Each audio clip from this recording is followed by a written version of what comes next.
who taught my teacher. Oh, wow.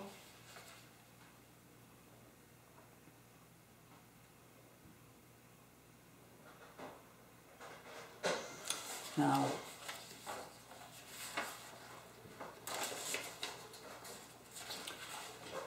my father, now the economy in Poland before World War II, it started, deteriorating. And in order to have enough income to cover all the costs, of our living, standard of living and of education of the children, of my brother and myself, my father started the Polish National Lottery. Before the war, there was a national lottery. You could buy ticket to the lottery, and the highest prize that you could win was 1,000,000 Polish zlotys. That was a lot of money, but there was only $1,000,000 prize. So the chance that you win it will be rather small. And my father was advertising so that people came and purchased the tickets. Also,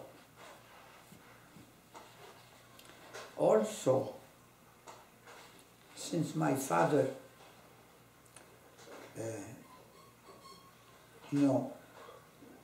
he should go to the capital of Poland, to Warsaw, and purchase the ticket that he was selling. Mm-hmm. It was not that he sold and whatever he sold, the rest he would give back. He had to buy the tickets and it was his responsibility to sell them. And many times he didn't have enough money right away, current liquid money, to go and buy the lottery tickets. But he had a license for selling these tickets. Not everybody could just do it. You had to have a license for that. And my father got the license. But in order to, he had to borrow some money in order to get enough money to go to get to the tickets. So he had a Polish friend, a rich country owner, who he was injured in World War I, and he lived in a hotel. And my father used to go and play chess with him, and when he needed to borrow some money, he lent him some money that my father, after selling the tickets, he paid him back. And sometimes they were playing late at night, and when my mother woke up and it was after midnight and my father was not back, she asked me to go to at that time I was a teenager, 14, 13. She told me to go to the hotel and bring my father back. So that's what I was doing from time to time.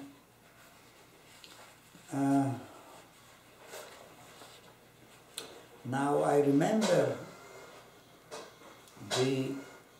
my professors at the middle school. The middle school, after the basic school, that took 6 or 7 years to go to the middle school, The middle school had the name of gymnasium. Now here gymnasium is for exercising, but in Europe gymnasium meant the middle school. After 6 years of basic, you could enroll into the 4-year gymnasium. And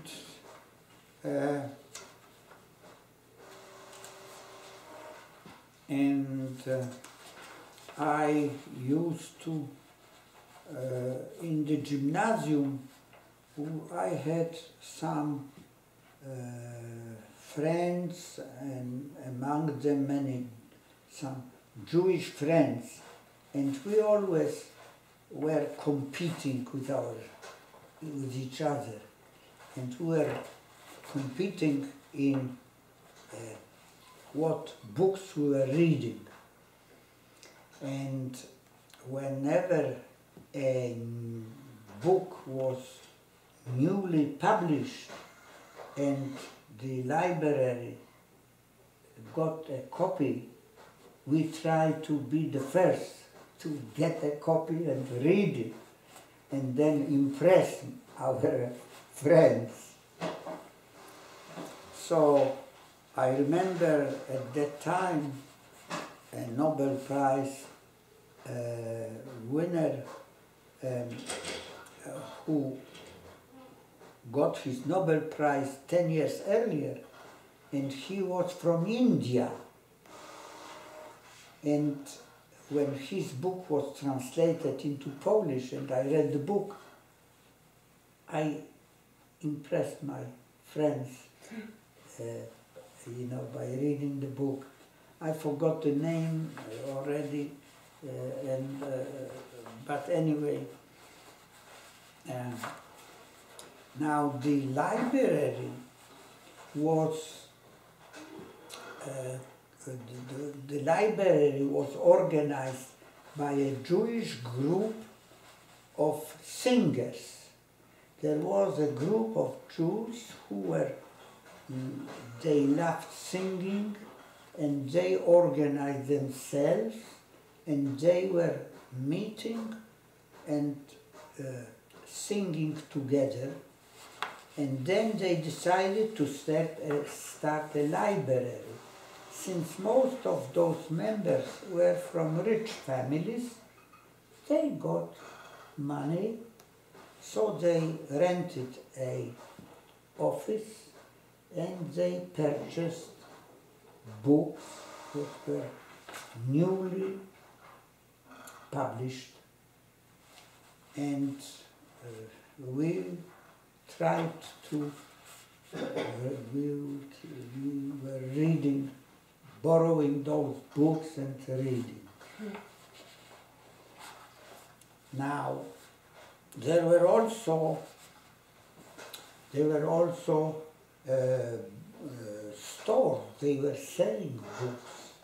You could buy a new book, but I could not afford to buy the new books, so I mostly depended on borrowing from the library. Now, at my high school, I was learning. Now, there was the subject was Polish, which we learned Polish in basic school, but in gymnasium we learned deeper the Polish language and the grammar and everything, and also we learned the Polish literature. And I also took in the gymnasium, they were also teaching German. There were two kinds, two gymnasiums in my hometown. One gymnasium was the foreign language that they were teaching was German, and another gymnasium in a different buildings, in a different part of my hometown, was a gymnasium where they were teaching French as a foreign language. But my wife took French in a women gymnasium. There was also a separate, because the basic schools and gymnasiums, they were not mixed sex, but they were Polish, they were for boys and for girls separately. So I took German, but also they taught Latin.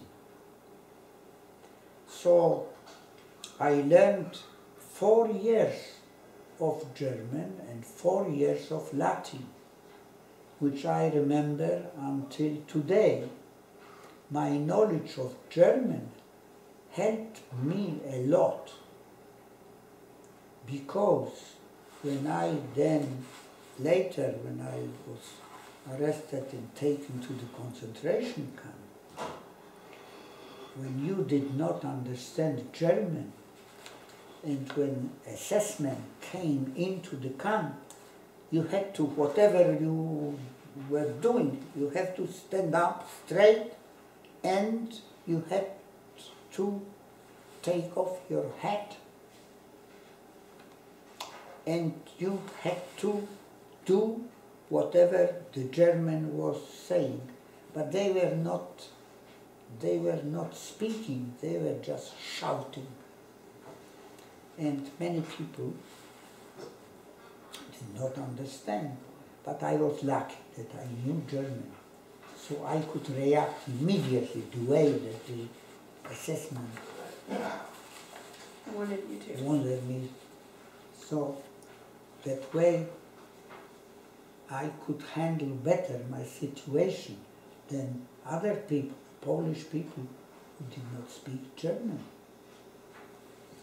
Now, also about Latin. Not only that we learned Latin grammar, Latin vocabulary, but also we were, after 2 years of basic Latin, the next 2 years, we were also reading Latin literature. For example, Titus Livius, Ab Urbe Condita Libris. You know any? We don't study Latin. Yeah, I know. In school. But anyway, anymore. Titus Livius wrote, among other books, wrote the book about the establishment of the Roman Empire. And that was the book that we were reading. Every student had to read that book, and then in the class we were discussing it. And also other books, for example,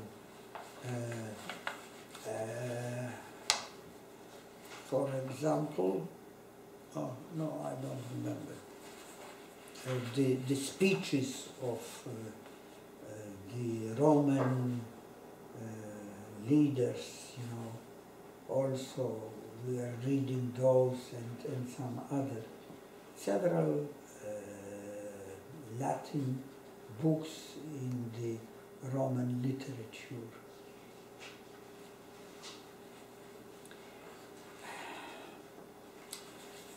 Now later on, after the war, when I first started working, I had to also learn Russian. So up to now I can speak Polish, German, now English, German and Russian. English I learned from radio BBC, but that was later, after the war.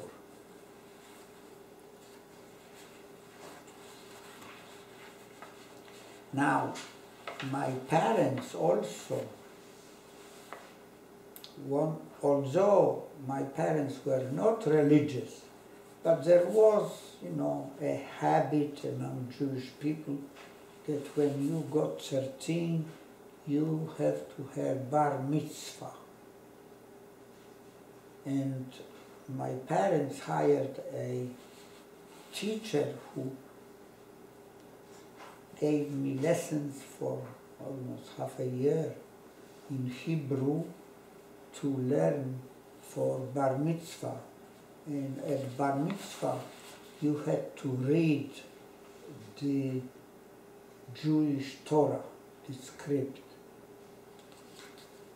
So I took the lessons, but I forgot everything, almost everything.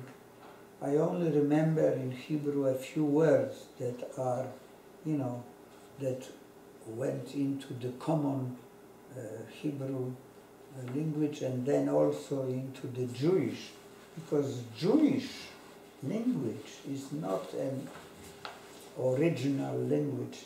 It's kind of a slang, mostly containing the German and also kind of the German basics of the grammar, and also German, Polish, some Russian words, some. It's a slang. But we did not speak Jewish at our home. But since I learned the letters in Hebrew, and in the Jewish, they also used the Hebrew letters, but writing in Jewish language with using Hebrew letters. So I could hardly read the titles of the Jewish papers, and I could hardly understand them.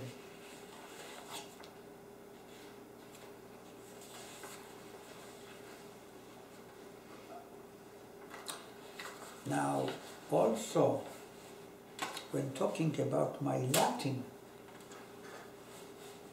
I mentioned that our parents they had a Polish woman that was helping in the household, helping my mother. So, the woman on Sundays, she came and took me and my brother because she was going to church. And so she took us to church, and we went with her and we were listening. And I don't remember if my brother had also, because he was 2 years younger, but I learned the prayer that people were saying in the church. Now, before World War II, in Polish church, the language was not Polish. The language was, the sermon was in Latin. Only when the priest, as part of the sermon, he had a, I don't remember the word, how you call it. He had a speech to the people. Only that speech was in Polish, but the sermon itself was all in Latin. So up to date, I can I can recite Pater Noster, qui est in celis, sanctificetur nomen tuum. You understand? Or you imagine what that means? Pater Noster, our Father. Qui est in celis, who are in heaven. So the Lord Sanctificetur nomen tuum. hallowed Blessed is your name.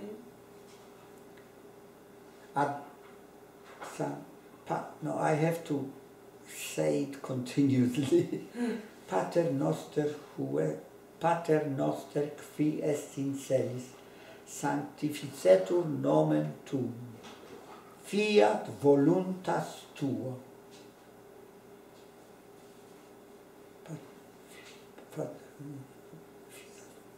Sicut in celis et in terre, panem nostrum quotidianum da nobis hodie,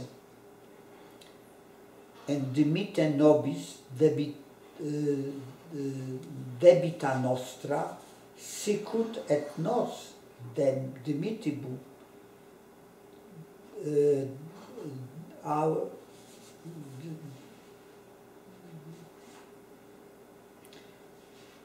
et ne nos inducas in tentationem, sed libera nos a malo. Amen. Ne nos inducas in tentationem. Don't. How you end the prayer? Don't.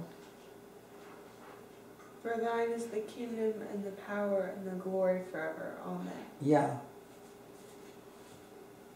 So